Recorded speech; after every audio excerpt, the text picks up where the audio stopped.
Hello, everyone. I'm Sergei Burbank back again, literary manager, dramaturg of Conch Shell Productions. And a big thank you, first of all, to these amazing artists, our incredible technical team for creating this evening of new works, and of course, everyone in our audience who joined us and is sticking around for this brief conversation. So as we chat, please do post comments, questions, good vibes in the chat, and we'll bring them into the conversation. And so it's only left for me to introduce Tylie Shider, who's going to start our discussion with these wonderful artists. So Tylie Shider is a two-time recipient of the Jerome Fellowship at the Playwright Center and an I Am Soul playwright in residence at the National Black Theater. He holds a BA in journalism from Delaware State University and an MFA in dramatic writing from NYU. Tylie, thank you so much for helping us facilitate this discussion, and I turn the reins over to you as I hope we bring people in. Thank you, Sergei. Is it me, or I do not see the cast and crew just yet? Yet, and I do not. Okay, coming in now. Here they come. Copy.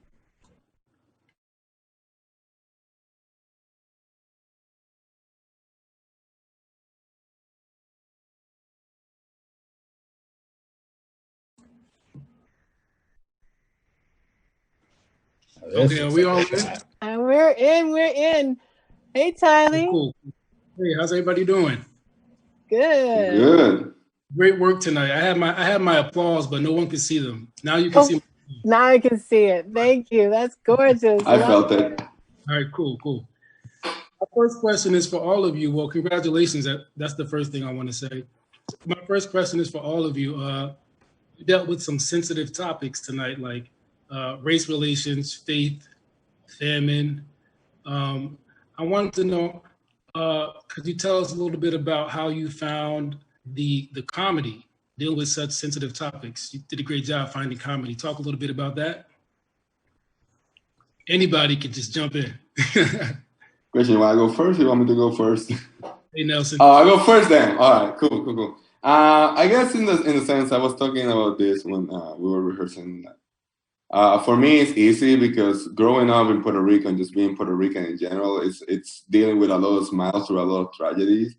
The last 100 and something years of the occupation of the United States to Puerto Rico have not been easy. It has been a lot of gaslighting, and a lot of false starts, and a lot of tragedies, besides the natural tragedies that help.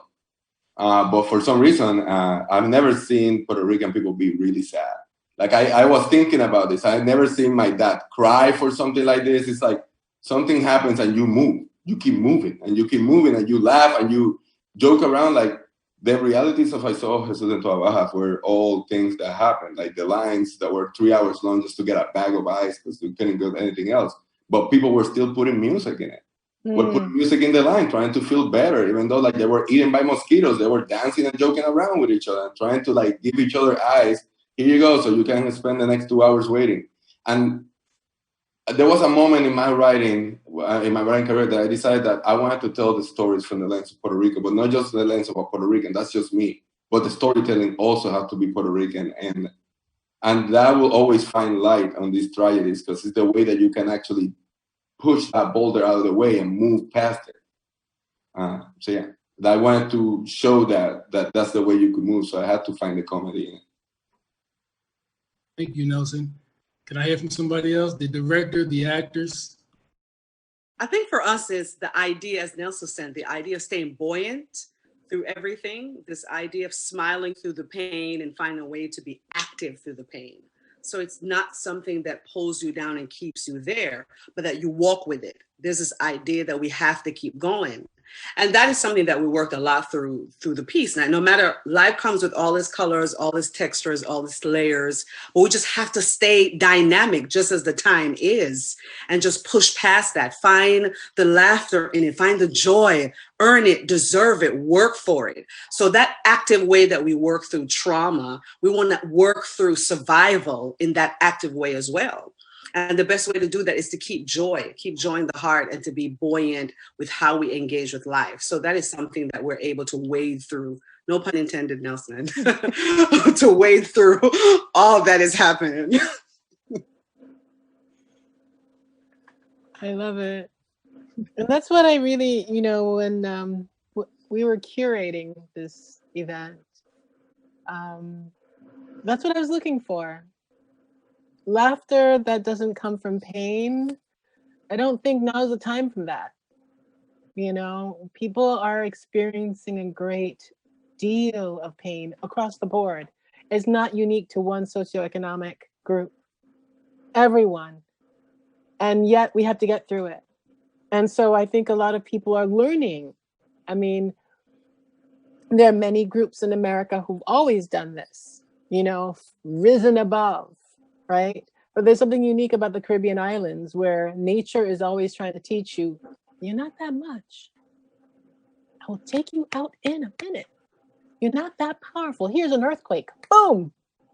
Right? Here's a flood. Boom. Here's a landslide. Boom. Forget economics. You're all going to get hit. And in America, we've been able to rise and not really deal with the boom. And this period is a long-term boom. So how do we survive it? And I thought it was really important to bring work that said you can. People have been doing it. Come on now. You can do it. You can get above the flood. I think for me, comedy is all about perspective.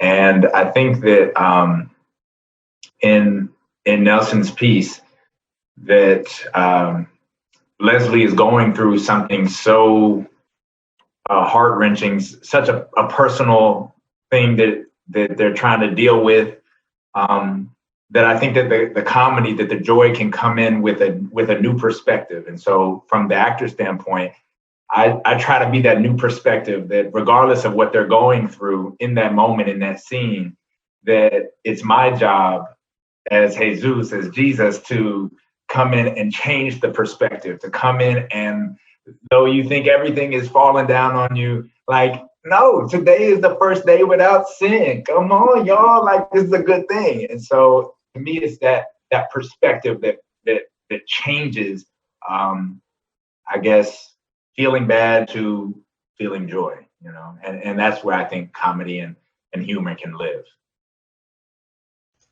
I'd say with comedy, there's that old adage of comedy is just tragedy plus time. And so I think with my piece in particular, the remembering is the storytelling and the laughter with that. And that's the comedy, right? We remember the things and we relive it, and it's funny. The circumstances, we look at it and we're like, oh, that was so funny how that happened, or how this thing happened. So that's kind of where that went. That's not my traditional way of comedy. My traditional way of comedy is kind of slapstick, a little low bar, maybe more, I don't know, fart jokes. But this one was more like, comedy is tragedy plus time. That was more what this one fell into, that reflection of the things that bring us joy, the memories that bring us joy. And comedy is also so similar and tied to absurdity. And I feel like, of course, that's something Nelson's piece sets up. Every time we see Jesus, it's in kind of this absurd situation.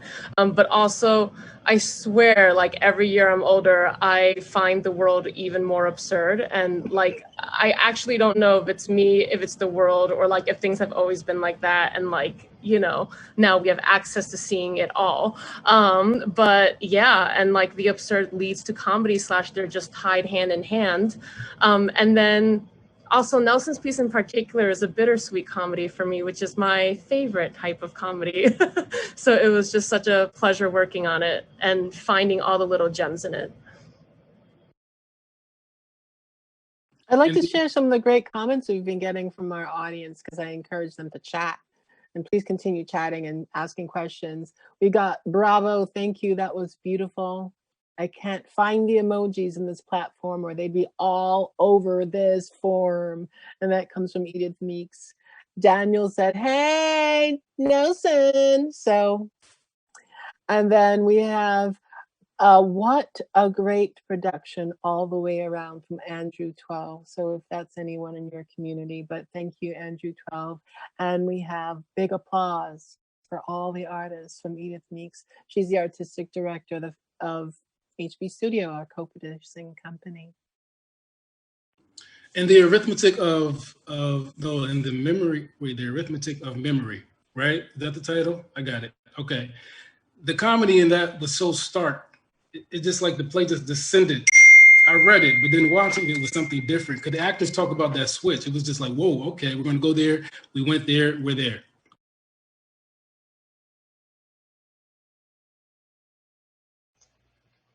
Do you want the actors to jump in? Oh, okay, Aixa's got it. I think she's coming, yeah. Good. Jump in at all. I mean, at first I was just responding to you, your observation and how it kind of shifted. And I do appreciate the reality of this concept of absurdity and how we tend to move through, and I think just humans in general, you know, to just move through an awkward, uncomfortable, painful space without completely losing your mind.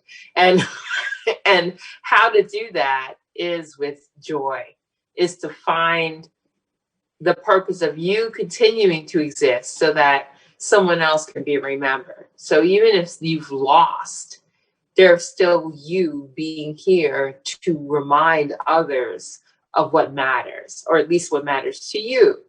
And I think that that's a lot of us, just as humans, generally do that every day, where you're seemingly in a happy zone, but really there's all kinds of crap and stuff percolating underneath. There's all kinds of stuff that you remember what happened back when you were 4, all kinds of stuff, you know, but you try and keep an even keel and you try and continue to move through it simply because what's the point of trying to kind of wade in that kind of deep, dark, murky water? So I think what Gretchen had put out there, this amazing text where arithmetic is in quotes as Missy, the character Missy, wonderfully played by Tyler, that character is doing their best to not wade in that deep, dark, emotional water.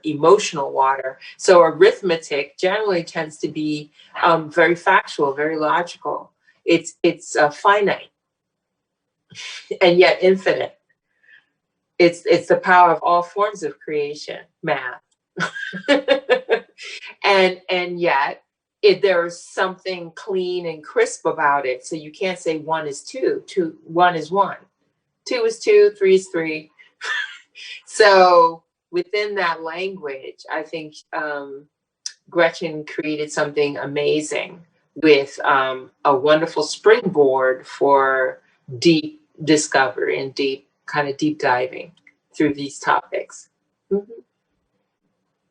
Yeah, just going off of that, what kind of like anchored me was in remembering and grieving for somebody that was lost. It was remembering like not just how they died, but focusing more on how they lived. And so that's what like I focused on in like the retelling and the memories that my grandmother, played by Aixa, would tell me. And so that in that I could stay present and like the reality of it and the like heaviness of it didn't show up until like it was fully present. Thank you. We're all in the theater working together through this virtual time. So I wanted to ask everybody, what are the pros of developing new work virtually? I left out cons on purpose. What are the pros of developing new work virtually? Well, I could tell you as the producer, you don't have to rent space. And when you look at your budget and 50% of it is space rental, it really affects what you can produce. Thank you, Aixa. No need to shut down that mic. Put it on loud. Everybody can share up in there. that for you, Queen. Exactly. And actually, to piggyback on Tylie's excellent question, we have someone in the chat, and maybe more of a, not just a pro, but someone is asking, Faith is asking, can the performers talk a little bit about, and they frame it as difficulty, but if it maybe there are positives about conveying emotion through the screen and some of the challenges of that.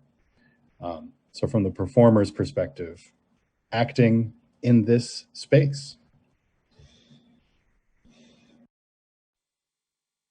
Tie it all together, mix it with Tylie's and Faith's, because everybody can type in. I mean, Kat, I'm sure you're producing, and Nelson, you're always producing, so that everybody's busy doing their thing. So pipe in on how this journey on a positive note. Thank you, Tylie. So lead into the positivity. Yes. Because this is comedy.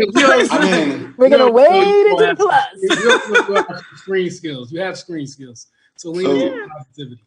I mean, there's a huge positive. Is that we can work with so many people that are outside of New York City. I've been working with actors that I've been wanting to work for years. I'm working with actors that I haven't been able to schedule because our schedules are usually so busy. So if anything, the amount of networking, the amount of friendships, the amount of like partnerships, the amount of people that I just like started developing relationship with, like that made it all this worth it, honestly. So like, I mean, I don't see a bigger pro that we have become tighter in all this. It's become more of an army, if anything, being in a theater, because we are all on this together. And Zoom keep us at least working, but not only working. It's not just about the work. It's about remembering why we do this and why and how to be creative in new ways, which is the best part, is being challenged to take the knowledge we have and incorporate it into a whole new medium that is closer to film and TV than it is to the one we know. So yeah, I think that there's a lot of pros in developing ourselves as writers, as performers,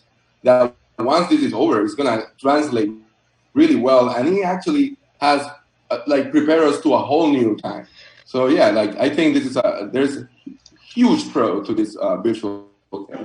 I want to jump on that because I'm in Florida, so I get to work with you guys who are all over the place. But in terms of the performance, I think what's interesting is that you've got actors. You know, you guys are usually on a stage. You have to be really big, and you gotta play to the audience in the back. And sometimes the audience in the back doesn't get to see what you're trying to do, and so we get to see you up close, which is like Nelson said, closer to film than it is and TV than it is to theater. But you get that theatricality of it in a smaller space, so we get to be, it's more intimate, we get to see it more. And so I really like it because I get to see the tears and the smiles, and I get to see it closer than I would if I was sitting in the back row of a theater. So also I think it really gives opportunity for writers and for directors to take a piece that maybe was written specifically for the stage and see how you can reinvent it.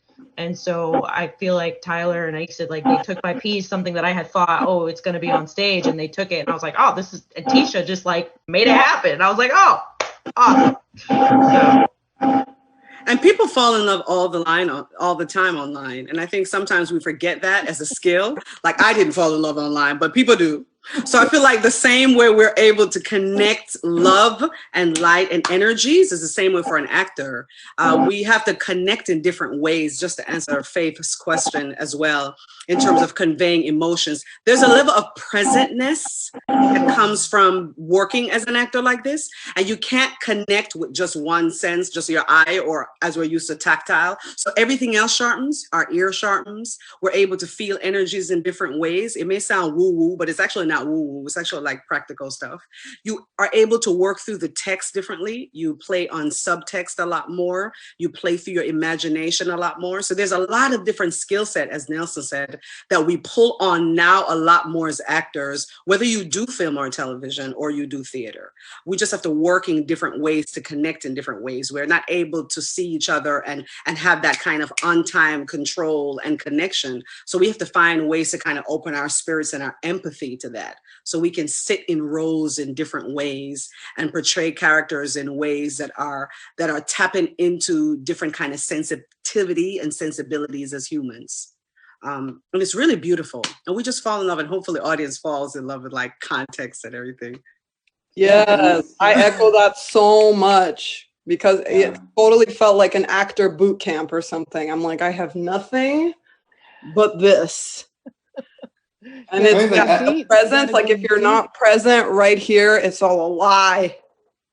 It's true. And also, I'll say that I've found it really beautiful. Like, sometimes it sucks, the Zoom stuff, but I have so much deeper understanding for my disabled friends and for my elder friends that like can't leave their houses as easily. And I think that this has brought like it expanded the possibility of an audience so much, you know, or people that like can't afford to bring their whole families to the theater and all that stuff. It's just like kind of included a lot more people, which is the goal to me.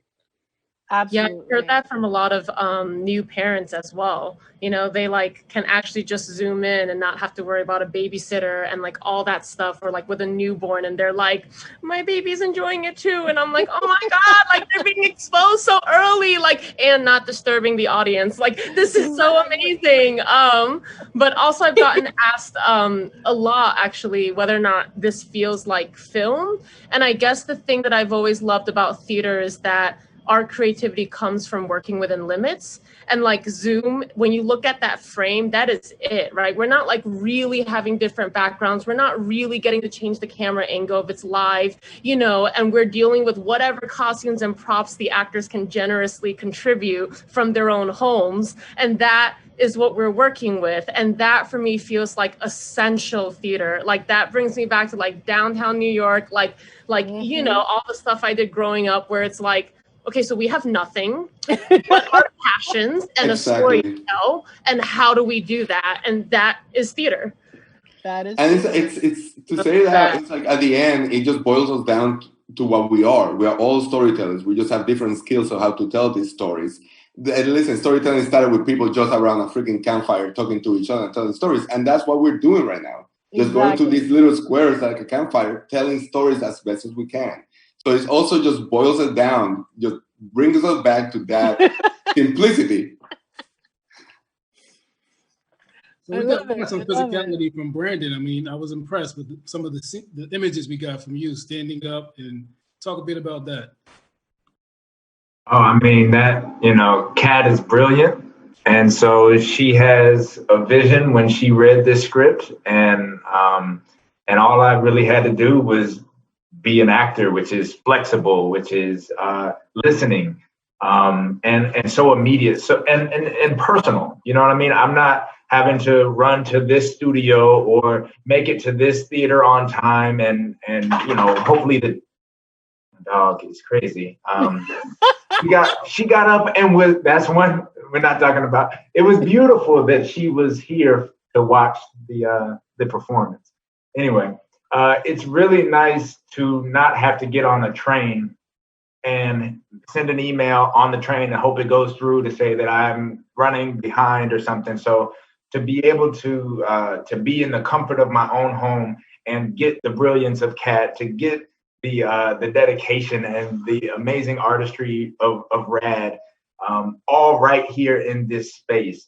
All I had to do was just listen. Hey, Kat, this is what I thought. What did you think? We collaborate. We go back and forth. And she's like, yeah, what else do you have? And I pick up my computer and I'm like, I have this space and that. And she's like, yes, go back there, work here, do this. And so I'm just like, yes, that's perfect. And so we do turn this little square into its own theater.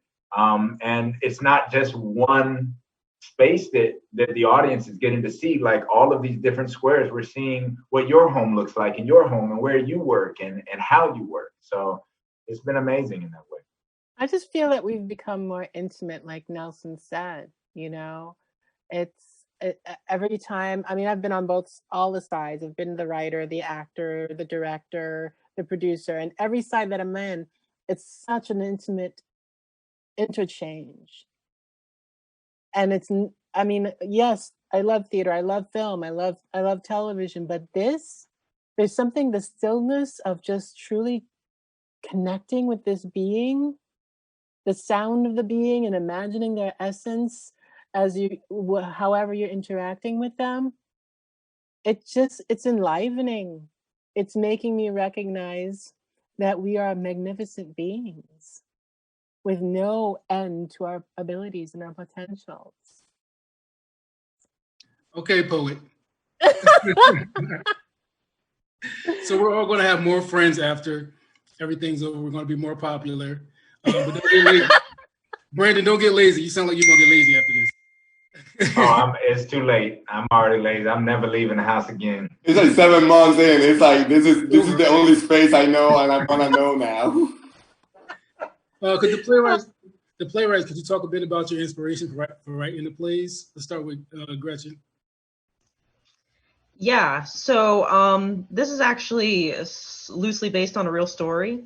Last year, actually on this date, tomorrow is actually the anniversary, I lost a dear student that I worked with at a local high school. And it was a big blow to me and his friends. And but he wasn't really remembered because that same week, another boy, a white boy, like was mentioned in the script, had passed away and got a lot of pomp and circumstances. So I was very angry and I didn't know what to do with that anger because I love this kid so much. So then with everything that happened in 2020 with Black Lives Matter, I didn't know what to do with myself. So I wanted to write this piece in honor of him. And I shared it with my Black friends who are mothers of sons. And I wanted to get their buy off on it because I am Puerto Rican.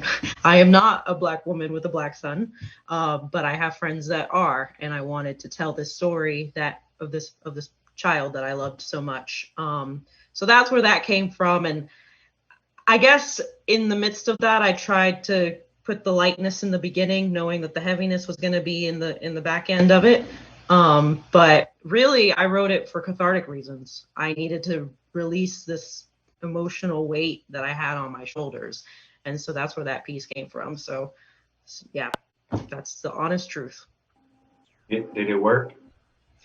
It did, although I will say that today I was really feeling it because things were popping up in my feed and on Facebook and stuff about him.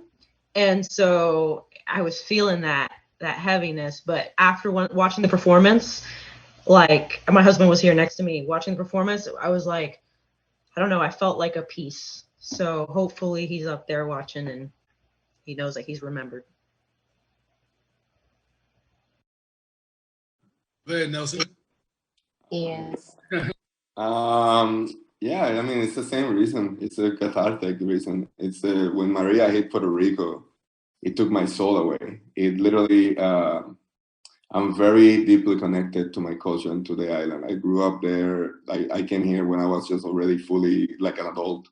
And when Maria hit, I remember calling my mom during it because, you know, in Puerto Rico, we get hurricanes every 5 years. So like, it's always the same. It's like, oh, it's the same. Don't worry. It's going to be bad for like 2 weeks. It's going to be the same. Maria wasn't the same. Maria took everything from us.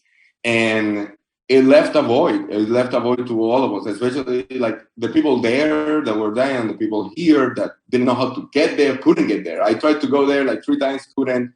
Lost a few friends to suicide. It was like real tragic, and I didn't know how to deal with it. And at one point, besides doing, I started doing a few fundraising events and with other people, and they asked me to write pieces. So I have written 2 pieces about it, and I decided that I wanted to write other pieces about the anthology about the hurricane and how you dealt with it, and just to deal with the human spirit. And I saw this in the BAJA came when I had to deal with the fact that I hadn't talked about it through a spiritual way, through a way that comes from us. And I'm a spiritual person. I believe in ancestors. I believe in Yokahu. I believe in Taino gods and stuff like that. But I don't believe, I'm not a Christian, but I grew up Catholic. I went to private Catholic school. So I know for a fact that we all have our own system of belief, because at one moment or another, we all gonna be on this tragedy and we will see that image of hope, whatever we have. And I wanted to have that moment. I wanted to write a story about what do we do at our worst, at the hardest. You are rejected by everything. What do you do? And what do you need? And I never can answer if they actually saw Jesus Christ or not. I honestly don't believe they saw Jesus Christ. But they had the idea they needed from that moment. And I think that's what I wanted to portray through it. And I wanted to write that. I wanted to write that our own spirituality is always in us, beyond anything else above us and the ideas. Whoever gives that power to the spirituality, be it Jesus, be it Yukahu, be it Yamaya, is us. And if we don't give it that power, it cannot run. And I wanted just to portray that in a moment of complete tragedy. Do you give power to that system of belief? I'm going to jump in. I think it speaks to both Nelson and Gretchen's artistry that I want to share some of the feedback that we're getting from your words and from the performances. Faith says they all did an amazing job acting virtually, which is incredibly difficult, but they did wonderfully. I'm not sure how to read this username. Themnist is still reeling from the brilliance of Rad's performance. I'm sure they're still reeling now. Amy says, beautiful work, everyone. Edith says something very moving about how the actors use the isolation of their squares as a truth in these plays. Amy agrees and says it's a fascinating process to see. See innovation using this medium, and that's something that we've spoken to here. And then Faith, and this especially speaks to my heart. Faith wants to say, can I compliment the technical aspects of the shows, especially the layout of the mantra with all the names and the victims in arithmetic? It absolutely robbed me of breath watching these names appear, left me utterly breathless. Gretchen did a beautiful job, and I applaud the use of the virtual space to show their faces. And that's really true. Like, I think you guys created a moment that wouldn't necessarily be replicated in another setting. I'd like to thank Kira Bowie, Veronica, Vera, our amazing stage management team. They're amazing. They created these effects. They are just powerful, amazing women, and we wouldn't.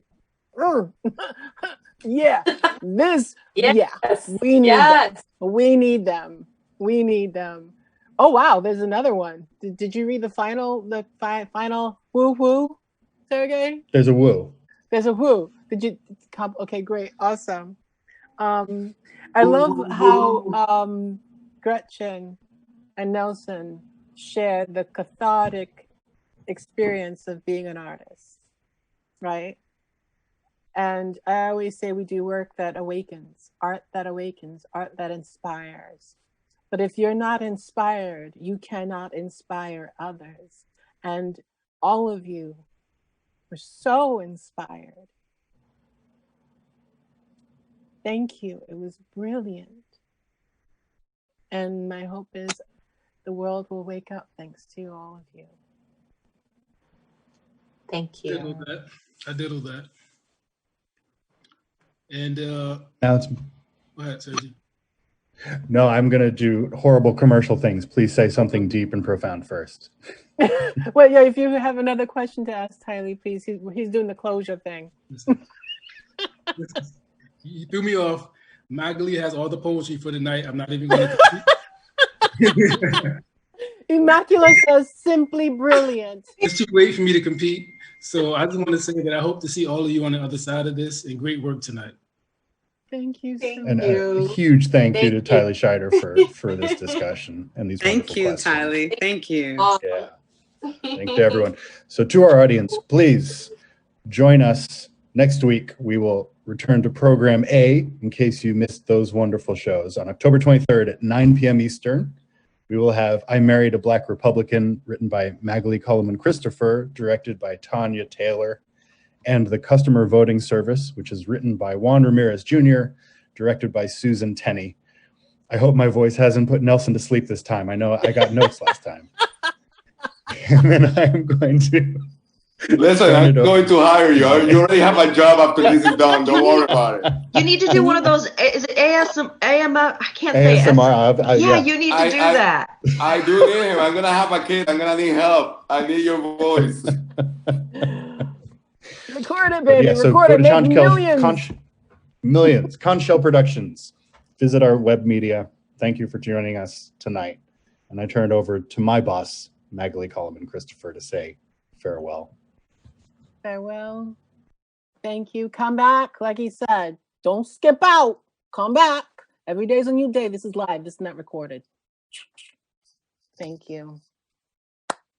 Have a great, great, great, great weekend.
Soonish, next week. Yeah. Next week is gonna be nice and chill. I'm very excited about it. Chill. Super chill. We're gonna be doing it again. I Thank you know. for typing this up. This was really, really helpful. And right now, I know I'm getting the script, but I'm copying it because I need to promo. We only had like what, 14 faces?